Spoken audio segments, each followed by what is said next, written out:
Our republic has a constitution. What the hell? I am the magic eye. I am a private bank. I am taking over. You will obey me.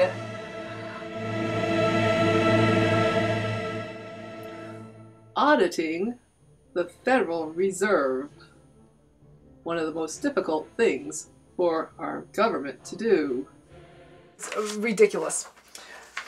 According to Money Masters, which is a wonderful website, moneymasters.com, I suggest people visit. They have a little thing here about the 6% interest.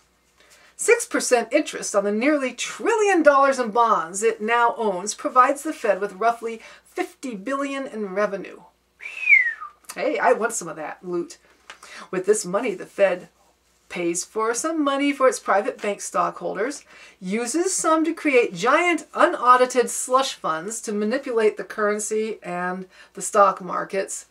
And sometimes they can't stop the flow of events, and so they just have to ride it out, usually at our expense. They go raid the Treasury whenever that happens.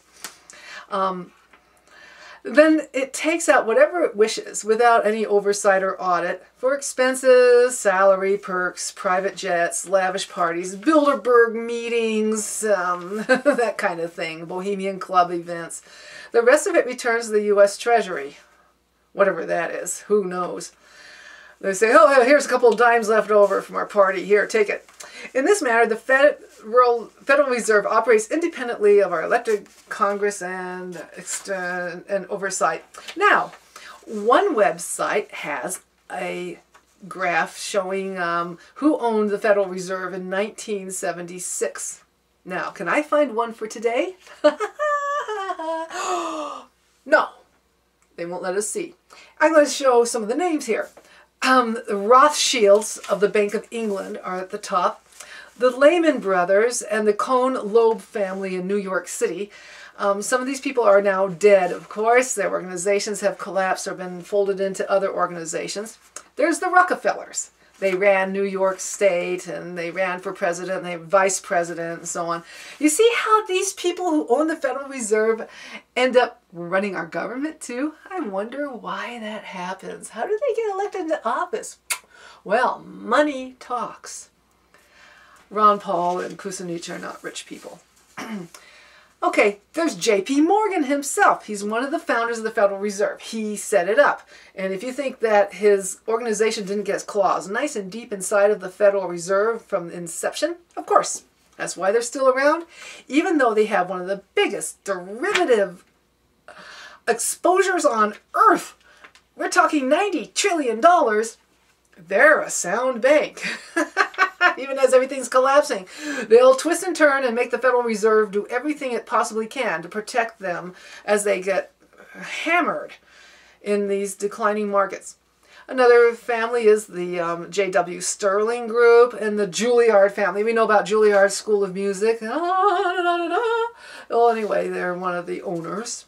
The Schiff family, the Warburgs of Frankfurt, Paris, and London. Hey, how American can you get? George Baker and his clan, they infest the whole thing. He was, of course, advisor to many presidents. He's the one who says, I'll get you out of this fix or that fix. We'll negotiate this and that. Anyway, he's the power behind and in front of the throne. In fact, he is one of the owners of our country because he owns the Federal Reserve. Then there's the Morgan Stanley family and the Lazard brothers of Paris, London, and Berlin. Ach, ja, das ist recht. Sie sind unser,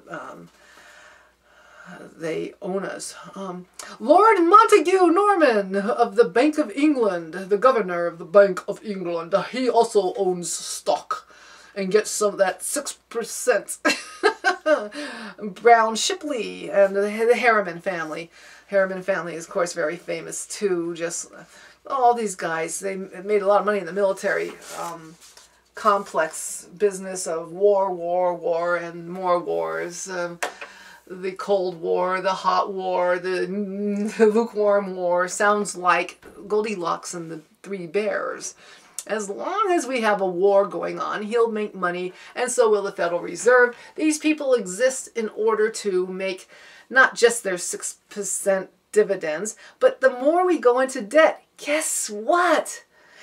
They get more money because we have to go to them and say, please fund us. We have this huge budget deficit because of whatever war we happen to be in.